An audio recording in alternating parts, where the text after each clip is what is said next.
여호와께서 너희를 기뻐하시고 너희를 택하심은 너희가 다른 민족보다 수요가 많기 때문이 아니라 너희는 오히려 모든 민족 중에서 가장 적으니라.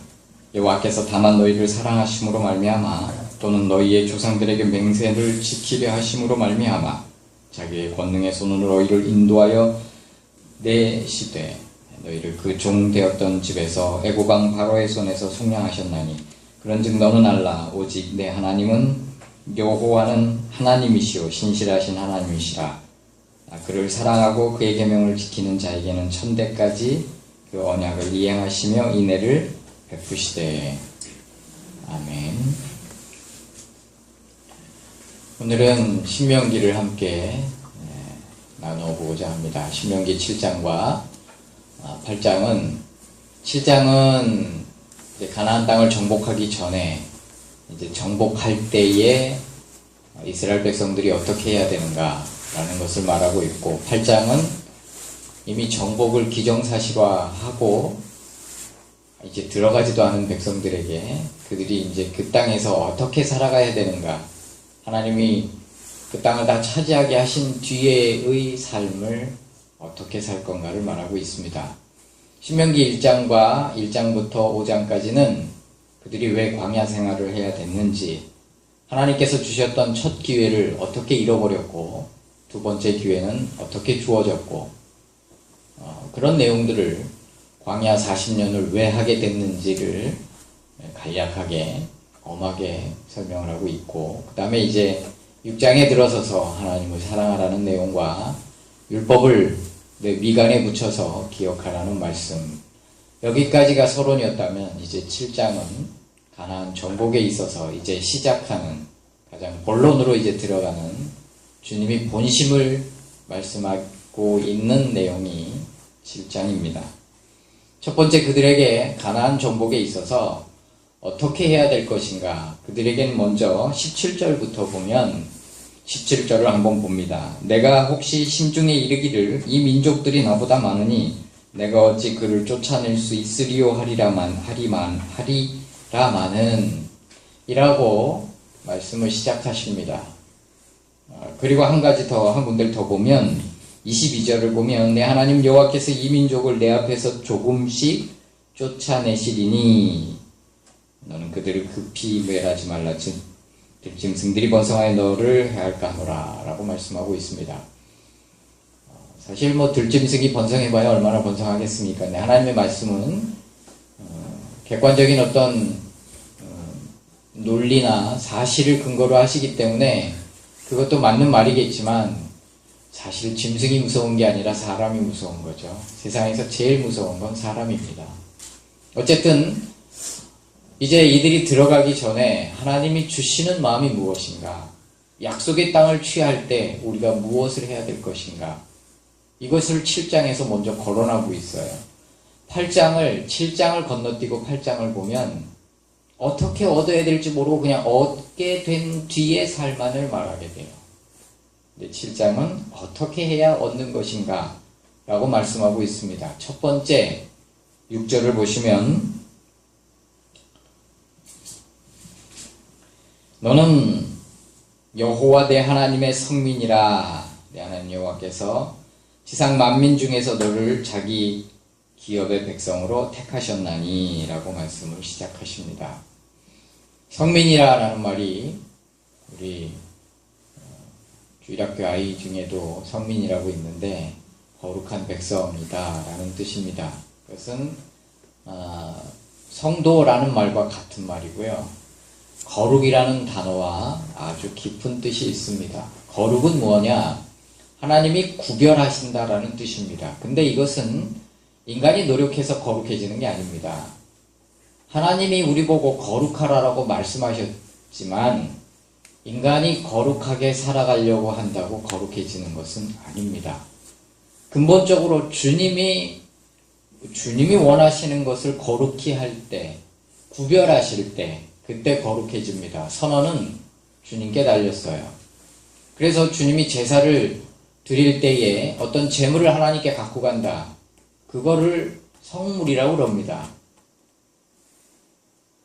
나라를 구별하시는 것, 제사장을 구별하시는 것, 이걸 주님이 따로 구별을 하시는 겁니다. 이스라엘 백성들을 선택하신 것도 마찬가지. 본문에 오늘 읽어서 잠깐 보지만 그들이 많거나 거룩해서가 아니고 연약하고 부족하기 때문에 주님이 그를 선택했다라는 겁니다. 그리고 성민이라고 칭하신 거예요. 거룩한 백성이라고. 안식일을 주님이 모든 날이 다 거룩한 날이고 주님의 날입니다마는 주님이 그래도 그 중에 하루를 안식일로 정하십니다. 주님의 날이라고 명명하셨습니다. 이것은 우리가 정하는 게 아니에요. 주님이 구별하시는 거예요. 그러면 우리가 거룩히 살지 말아야 되는가? 그 얘기를 하는 게 아닙니다. 거룩히 살아서 거룩한 백성이 되는 게 아니고 거룩한 백성이기 때문에 거룩히 살아야 되는 말장난 같은데요. 그건 천지 차이예요. 이미 우리는 구별이 됐어요. 구별이 됐는데 그걸 갖고 구원 얻기 위해서 노력할 필요는 없다라는 거예요. 7장의 핵심은 뭐냐면 반드시 그 땅을 얻을 것이고 너희는 승리에 참여할 것이다. 주님이 싸우신다라는 얘기입니다. 두려워하지 말라라는 얘기입니다. 그러니까 이걸 어떤 신학자는 이렇게 표현했어요. 삼박자 구원이다라고 말했습니다. 지금까지 구원해 주셨고 과거에 구원해 주셨고 지금도 구원하고 계시며 앞으로 그 구원을 이루어서 주실 것이다 라는 거예요. 근데 우리는 조급하고 하나님을 믿지 못하고 이들이 신명기 7장에서 말하고 있는 두려움의 근원이 뭐냐면 망각이에요. 하나님의 애굽에서 이스라엘 백성들을 어떤 이적과 어떤 기적으로 이끌어내셨는지를 잊어버린 거예요. 조금 전에 제가 본 성경 중에 하나님이 천천히 행하신다라는 말씀이 있으셨죠? 애굽에서는 주님이 급하게 몰아치셨어요. 우리 인생에 있어서 왜 주님의 기적이 없을까? 그 말은 주님이 왜 빨리 구원해 주지 않을까라는 말과 같은 맥락이에요. 인간의 심리를 얘기하는 게 아니라 하나님이 인간을 다루실 때에 성경적으로 풀어가면 성경 안에서 하나님은 급하게 하실 때는 기적을 베푸셔요. 그런데 천천히 하실 때는 기적이 아니에요. 우연 같지만 하나님이 인간을 다스리시면서 주의 뜻을 이루어 가세요. 그래서 주님은 인간이 생각할 때 천천히 하세요. 요셉의 인생을 하루아침에 팍팍 바꾸지 않았어요. 천천히 이끄셨어요. 다윗도 마찬가지. 하루아침에 확확 바꾸지 않으셨어요. 아브라함도 그렇고 다윗도 그렇고 긴 시간을 두고 천천히 주님이 계획하신 대로 이끌어 가세요. 가장 긴 인생을 살았던 인생은 모세입니다. 인간은 항상 조급해요. 그런데 주님이 급하게 역사하실 때가 있어요. 그거는 기적이 동반해요. 그래서 조급한 사람들은 주님의 기적을 요구해요. 그 신앙이 잘못됐다는 건 아니에요. 잘못됐다는 건 아니지만 주님이 하시는 일을 너무 조급해하거나 그러면 쉽게 좌절하게 되고 쉽게 주님을 믿지 못하게 돼요. 천천히 하는 것은 어떻게 보면 우연처럼 모든 일이 이루어져요.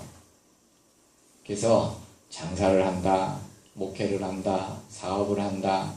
대부분 사람들은 시작하자마자 뭔가 놀랍게 막 놀라운 일들이 팍팍팍 벌어질 줄 아는데 그런 경우는 거의 드물어요.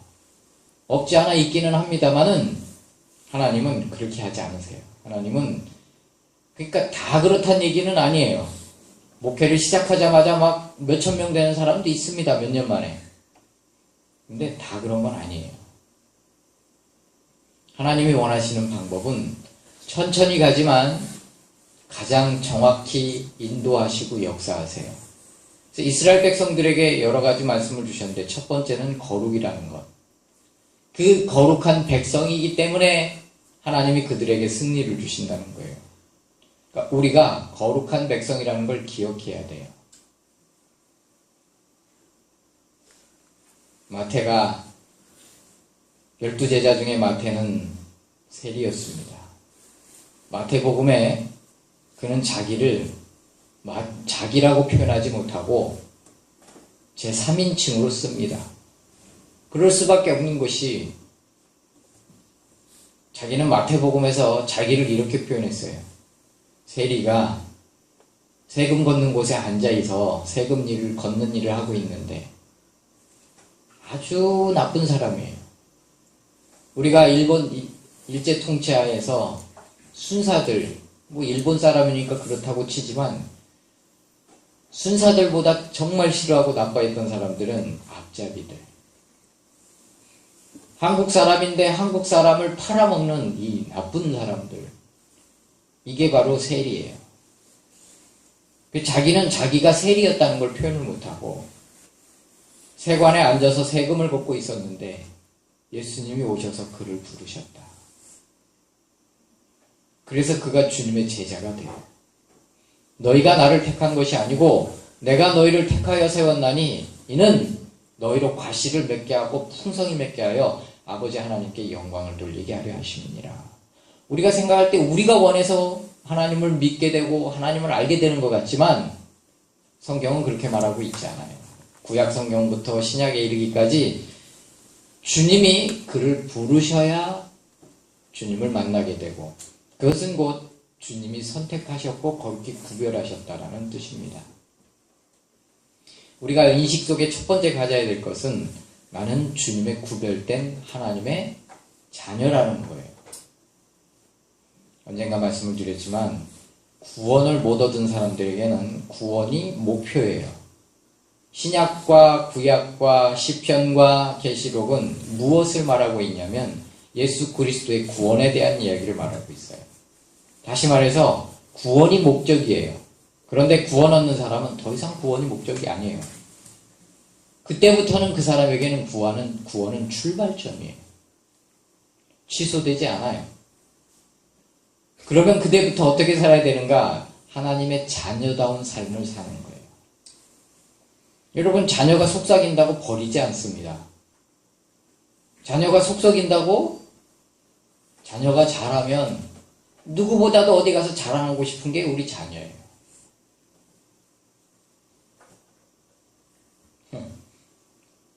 제가 금요일날 음식을 가지러 갈 때 때로는 제가 아주 힘들게 짐에 차에다 실어요. 무겁게. 이게 조금씩 싸놓으면 좋은데 이게 큰 봉투에다 이렇게 막 한꺼번에 싸주면 한 40kg 정도 되면요 제가 버거워요. 이제는 버겁더라고요. 그럼 일단은 내가 그 카트를 차 트렁크 뒷문까지 끌고 가서 내가 차 위로 올라가서 이렇게 끌어올려요. 근데 이번 금요일은 우리 은총이가 시험 끝나고 같이 갔어요. 근데 이놈이 척척 들어 싫더라고요. 차에다가 나 혼자 낑낑 맸을 거를 은총이가 아무렇지 않게 턱척척척 씹어 놓으니까 든든합디다. 아들 키울 맛 나더라고요. 내가 처음으로 딸내미보다 낫다라는 생각이 금요일날 들었어요. 딸내미 뭐예요? 삐졌어. 부모는 그런 것 같아요. 하나님도 마찬가지예요. 우리가 뭘 하든지 우리의 구원은 취소되지 않아요. 아니 만약에 구원이 취소된다면 얼마나 불안해요. 그래서 기독교인들이 막 사는 거예요. 뭔가 잘못할 때마다 코가 막 이만큼씩 길어지고 손톱이 하나씩 잘라지고 손가락이 부러지고 막 뚝뚝뚝뚝 잘라져 나가면 신앙생활 못할 사람 아무도 없어요. 근데 우리가 그렇게 하나님께서 우리를 그렇게 다루시지 않으시거든요. 축복도 마찬가지예요. 뭘 할 때마다 뭐 하늘에서 금덩이가 뚝뚝 떨어지고 집에 와보니까 10만원짜리가 10개씩 막 딱딱 있고 그러면 신앙생활 못할 사람 아무도 없어요. 주님은 그렇게 안 하시니까 신앙생활이 어려운 거예요. 아무리 하나님 앞에 잘 섬겨도 현실은 변화돼 보이는 것 같지 않아요. 그런데 어느 때 알게 되느냐? 주님을 떠나서 형편이 어려워지면 그때가 가장 좋았다라는 걸 그때 가서 알게 돼요. 탕자가 아버지 집 떠나서 돼지를 칠 때 고용주가 밥도 제대로 안 줘서 돼지가 먹는 음식을 쥐염염매를 뺏어 먹는데 못 먹어서 그랬는지 돼지하고 싸움 붙었는데 졌어. 돼지가 이겨가지고 돼지가 다 먹어. 얼마나 비참해요. 그는요, 자식의 풍족함보다 자기 집에 있는 종들이 얼마나 풍족하게 살았는지를 먼저 생각했던 거예요. 언제 알게 되냐? 주님을 떠나서야 알게 돼요. 동흥청방청 쓸 때는 모르지요. 아버지 재산 3분의 1 들고 나갔으니 얼마나 많이 들고 나갔어요. 근데 분명히 젊음이 다하고 비참한 날이 올 수 있거든요. 그때서야 알게 돼요. 나오미도 마찬가지예요. 나오미도. 내가 풍족히 나갔다가 주님께서 나를 치셔서 내가 비어 돌아왔다. 어떻게 해요? 가난해지기만 했으면 얼마나 좋아요. 남편 죽었죠? 아들 둘 다 죽었죠? 혼자 과부돼서 왔어요. 거지 돼가지고.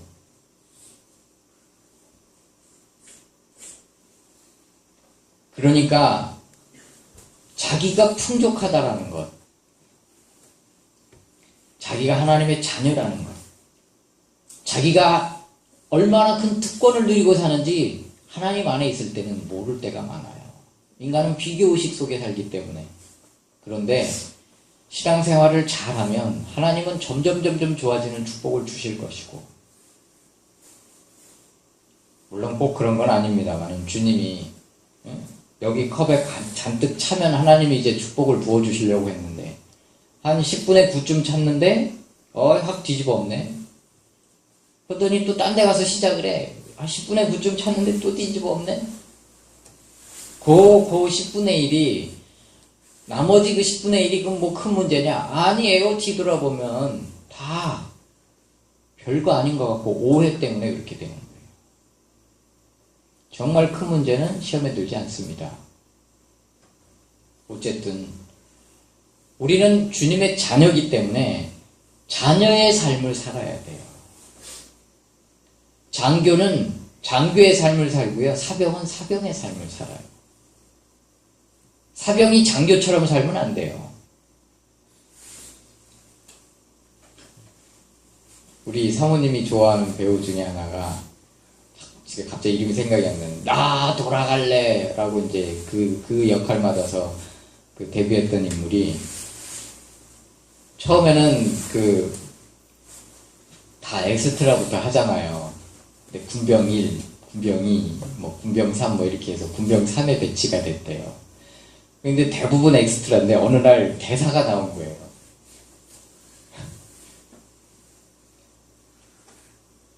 김일병 저쪽으로 가야지, 이게 이제 대사였나 봐요. 그런데 그거를 사병처럼 말해야 되는데 얼마나 연습하고 얼마나 연습했는지 장군처럼 김일병 우리 절로 가야 돼 왠지를 얼마나 듣는지 나중에 대사를 없애버렸대요.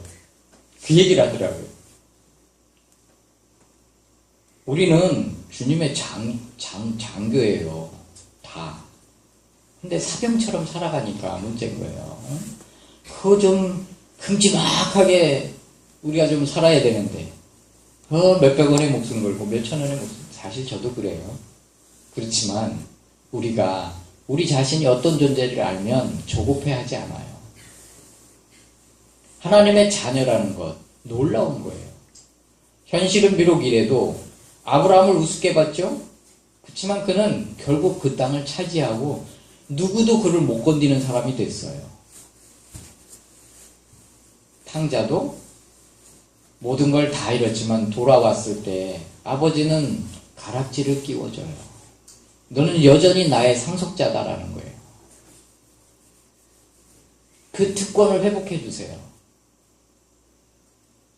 제가 이 탕자 이야기를 참 좋아하는 게 너무 말이 안 되는 이야기예요. 날 사랑하심이라는 책에 보면 이 탕자에 대한 비유를 참 리얼하게 표현해 놨는데, 아버지는 하나님을 상징하는 하나님이세요. 그러니 다 알고 있었다는 거예요. 그럼에도 불구하고 왜 그걸 주냐고요. 그러면 그래서 탕진하고 왔으면 혼을 내야 되는데 혼을 내지 않는다고요. 뭘 말하고 싶은 거냐면 하나님은 재산 3분의 1보다 아들이 더 소중하다는 거예요. 그걸 진짜 실감나게 가르쳐주고 싶었던 거예요. 쥐가 다 쓰고 왔으니 얼마나 리얼해요. 근데 그가 몸소 느낀 건 뭐냐면 아버지의 재산보다 내가 더 아버지에게 소중하다는 걸 그때서야 안 거예요. 그때서야. 어쨌든 우리는 하나님의 자녀예요. 그 자녀라는 것을 특권을 갖고 하나님 앞에서 이용하는 게 아니라 하나님의 자녀다운 삶을 살면 하나님은 더 풍성케 하시고 더 풍성케 하시고 더 풍성케 하세요. 여기 이스라엘 백성이 패할 수 없는 이유가 뭐냐? 하나님의 백성이기 때문에 패할 수가 없는 거예요. 두 번째, 아까도 봤듯이 이들은 여기를 얻을 수 없는 곳이에요. 지형에도 오히려 그들이 지형은 더 잘 알죠. 그리고 그들은 견고한 성에 있어요. 도저히 게임에서 이길 수 없어요. 근데 왜 이들이 두려워했느냐? 하나님이 하신 일들을 자꾸 망각한 거예요. 처음에 애굽에서 끌어낼 때 하나님이 어떠한 기적들을 베푸셔서 끄집어냈는지 이들은 기억을 못하는 거예요. 우리 인생을 뒤돌아보십시오. 여기까지 하나님이 어떻게 인도하셨는가? 다른 사람은 몰라도 목사님하고 저는, 목사님하고 우리 사모님은 우리 인생을 여기까지 인도하신, 풍족하게 산 건 아니지만, 넉넉하게 산 건 아니지만 진짜 놀라운 인생을 여기까지 걸어왔어요.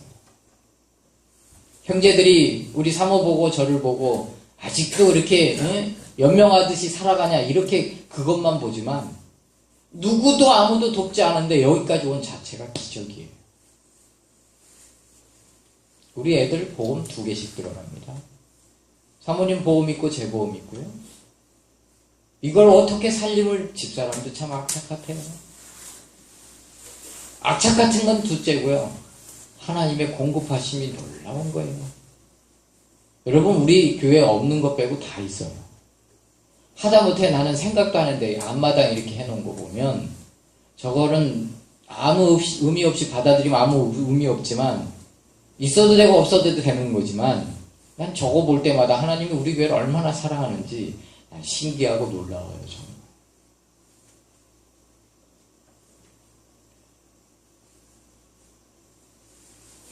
우리가 인생을 살아가면서 우리의 현실만을 보거나 우리의 모습만을 보면 안 돼요. 될 수가 없어요. 도저히. 그들은 견고한 성에 살고 있고 그들은 거인 같고 도저히 안 돼요. 그런데 하나님이 우리와 함께 계셨다. 하나님이 그동안 우리를 도우셨다라는 걸 되짚어보면 앞으로도 인도하실 거고 앞으로도 이끄실 것을 믿게 되는 겁니다. 할렐루야. 지금까지 여기를까지 도우셨다면 뭐하러 도우셨겠어요? 이대로 끝나게 하신다면. 목사님이 참 좋아하는 영화 중에 우리 아이들하고 한번 본 영화가 있죠. 배너라는 영화. 참 오래된 영화입니다. 그 배너라는 영화를 만들 때 그 작가가 하나님이 계시긴 어디 계셔? 안 계셔. 안 계신 걸 증명하기 위해서 영화를 만들려고 마음을 먹었는데 어떤 사람이 그러더래요. 그러면 하나님이 안 계신 걸 알려면 성경을 한번 봐봐. 얼마나 잘못되어 있는지. 그래야 하나님이 안 계신 걸 설명을 하지. 그래서 성경을 봤대요. 근데 보면 볼수록 성경에 하나님이 안 계신 게 아니라 계신 걸 느끼게 된 거예요. 어쨌든 그 주인공이 살인 누명을 쓰고 배를 졌잖아요. 그래서 여기 살인수들이 배에 노를 졌는데 살인수들은 도망가면, 전쟁이 막 터졌을 때 도망가면 안 되잖아요. 그래서 쇠사슬로 묶어요, 다리를. 그래서 배가 깨지면 같이 죽는 거고 배가 이기면 같이 사는 거고.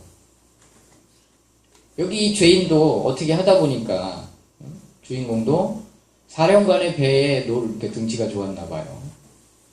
사령관이 이제 새로 부임해서 자기 배를 순찰할 거 아니에요. 이 배가 얼마나 성능이 좋은가. 다시 말해서 노예들이 얼마나 힘이 좋은가를 볼 거 아니에요.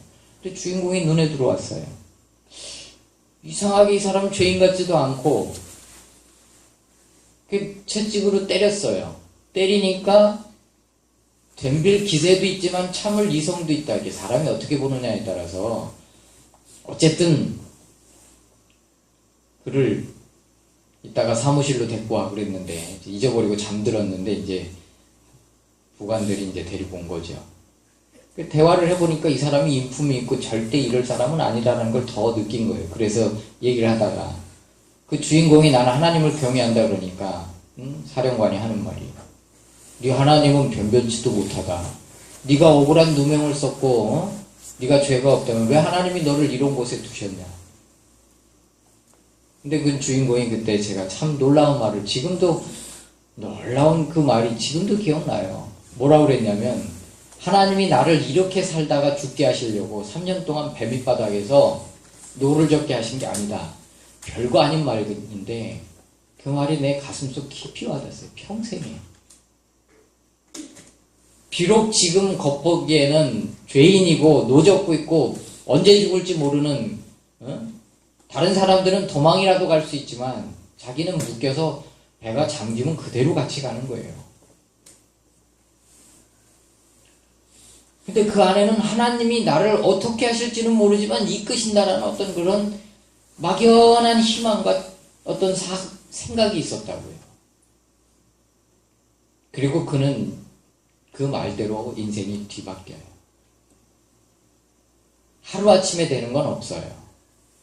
내가 누군가, 내가 어떤 존재인가, 내가 어떤 사람인가는 마음속 깊이 생각하시고 그 사람이 되기 위해서 사는 게 아니에요. 이미 우린 그 사람이 됐어요. 그 사람다운 삶을 살면 되는 겁니다. 할렐루야. 우리 은서가 요즘 그 스마트폰으로 듣는 노래가 있어요. 지난 어젠가 그저께인가 이렇게 틀었는데 저도 따라했어요. 나는 왕자다. 하나님 나라에 나는 왕자다. 그 다음 2절이 뭐예요? 나는 공주다. 하나님 나라에 나는 공주다. 이게 참 아무것도 아닌 얘기 같지만 정말 우리 뼛속 깊이 받아들여야 될 말씀이에요. 자기 자신을 초라하게 보기 시작하면 한도 끝도 없어요. 그런데 자기가 누군지를 알게 되면 나라가 반란이 일어나서 왕자들이 다 죽임을 당하는 때에 그 중에 한 유모가 막내 왕자를 숨겨서 도망가다 떨궈가지고 다리가 부러졌어요. 그러면서 이렇게 키우는데 삼촌으로 알고 계속 키우는 거예요. 그러다가 이 아이가 어느 정도 컸을 때 무릎을 딱 꿇고 나는 당신의 신하고 어쩌고 저쩌고 이 나라의 원래 왕이 누구시고 왕족 그리고 증거물을 하나 딱 이 옛날 영화들의 스토리잖아요. 그러면 이 아이가 그동안은 그냥 공부하고 무술 배우고 이렇게 살았는데 그 얘기를 듣는 순간부터 어떻게 살아요? 왕자로 살아요. 그리고 왕자가 돼요. 그리고 나라를 빼앗아요. 자기 생각이 무엇이냐가 중요하다고. 목사님이 이런 예화를 들 때 항상 드는 예화가 있죠. 뭐죠? 닭장에 있는 독수리 얘기예요. 농부가 어디 가서 알을 주워왔어요. 근데 그게 무슨 알인지 모르고 닭장 안에 넣어놓은 거예요. 닭이 지 달걀하고 같이 있으니까 아무 생각 없이 품고 그걸 부화시켰어요. 근데 그게 뭐예요? 독수리 새끼였어요. 독수리는 자라면서 자기 발톱이 무섭고 부리가 이런고 왜 나는 다른 닭하고 틀리지? 막 이러고 살았어요. 다른 닭들처럼 모이 주워 먹고요. 고기 뜯어 먹을 새가 모이 주워 먹고 사니 뭐 발육이 얼마나 하겠어. 그러나 어느 날 엄마 닭, 어른 닭이 다 수물하고 난리가 났어요. 닭장에. 왜? 저 위에 매가 떴거든요. 근데 이상한 일이 벌어졌어요. 매가 내려오질 않아요. 하늘에서 빙빙 도는 거예요. 왜? 이상하거든요. 닭장에 독수리가 있으니까. 독수리가 있는데 매가 어떻게 내려와요? 죽으려고.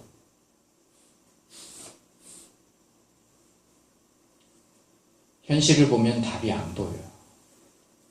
자기가 독수리 새끼라는 걸 잊어서는 안 돼요. 할렐루야. 하나님이 나를 어떻게 인도하셨는가를 기억한다면 앞으로도 인도하실 것을 믿게 되고 그리고 두려움과 좌절은 없게 돼요. 할렐루야. 똑같은 말을 반복하는 것 같지만 해왔던 말씀을 또 하는 말 같지만 용기와 힘이 필요한 분들이 계시다면 자기가 누군지를 알길 바라요. 그리고 세 번째, 아까 잠깐 다루다만 얘기인데요. 뭡니까? 하나님은 급하게 하지 않아요. 뭔가 빨리빨리 되기를 바라요. 그런 건 없어요. 뭘 해서 한 번에 그건 복권 사야 돼요. 근데 그 복권이 됩니까? 안 돼요. 그렇게 일확천금의 꿈을 노리는 사람들이 주식을 해요. 거기서 되는 사람이 있나요? 거의 없어요. 왜? 주식 중개자들이 다 먹고 빼먹어야 되는데 그럴 리가 없다고요. 일확천금을 노리는 사람들 그거 쉽지 않습니다. 항상 얘기하지만 빠른 길은 없어요. 다 과정이 있고 이렇게 뭔가 있고 하다못해 우리가 이런 일을 하고 있잖아요. 요양보호사가 가서 일을 할 때요. 보호자들이 더 잘 알아요. 놀러 왔는지 시간대로 왔는지 성실히 하는지 할 만큼 하는지 눈여김만 하는 건지 보호자들이 다 알아요. 그러면 분명히 얘기한다고요. 그럼 우리가 어떻게 말을 못해요. 그래서 적당히 해야 되는데 너무 설렁설렁하면 결국 제 살 깎아먹게 해요. 한 번에 되는 건 없어요. 다 성실하고 꾸준하고 노력하고 애쓰고. 여기 주님이 분명히 말씀했어요. 한 번에 쫓아내지 않겠다 그랬어요. 우리는 어떻게 원해요? 뭐가 단번에 확 되길 바래요. 근데 주님은 이 천천히 끌어가시면서 주님이 우리에게 원하시는 게 있어요. 그건 뭐냐면 매일매일 주님과 어떻게 대화하고 사는가, 매일매일 주님의 자녀의 삶을 어떻게 보이면서 사는가. 여기 그들과 언약하지 말라, 그들과 결혼도 하지 말라. 하나님을 떠날까봐 하는 거예요. 언약 결혼해도 됩니다. 왜? 그들이 그것으로 인해서 구원을 얻을 수만 있다면 그것이 사도 바울의 사상이에요. 그러나 안 하는 게 더 좋다. 도대체 무슨 말씀 하시는 건지 잘 모르겠지만, 이러라는 건지 저러라는 건지 잘 모르겠지만 할 수 있으면 하라는 얘기예요. 근데 하지 말라는 이유가 뭐예요? 하나님을 떠날까 봐. 단번에 되는 건 없습니다. 그러나 됩니다. 조급하지 않으면 반드시 하나님은 역사해요. 거기서 우리가 기억해야 될 건 신뢰예요. 하나님을 신뢰하고 주님을 따르면 주님이 도우시고 인도하실 줄로 믿습니다.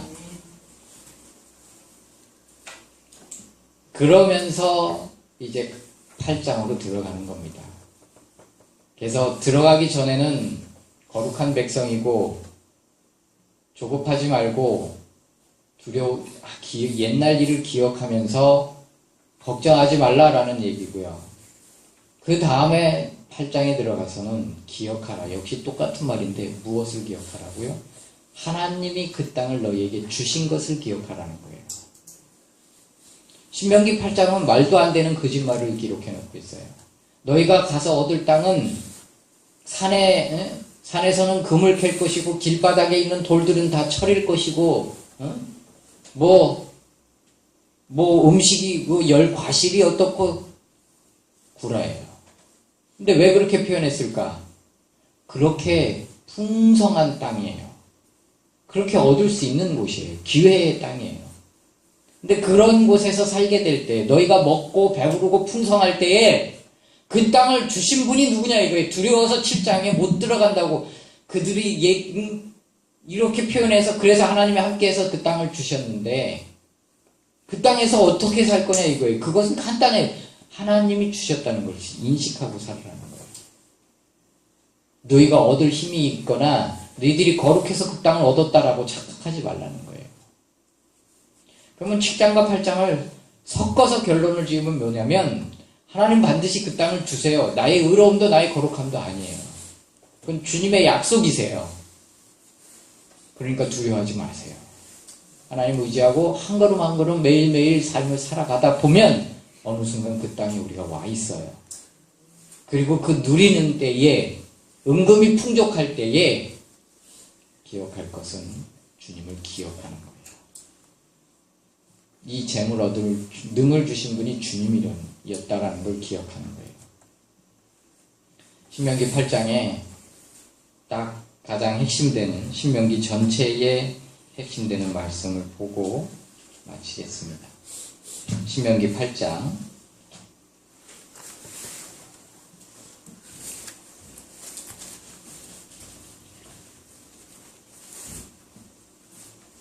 16절을 봅니다.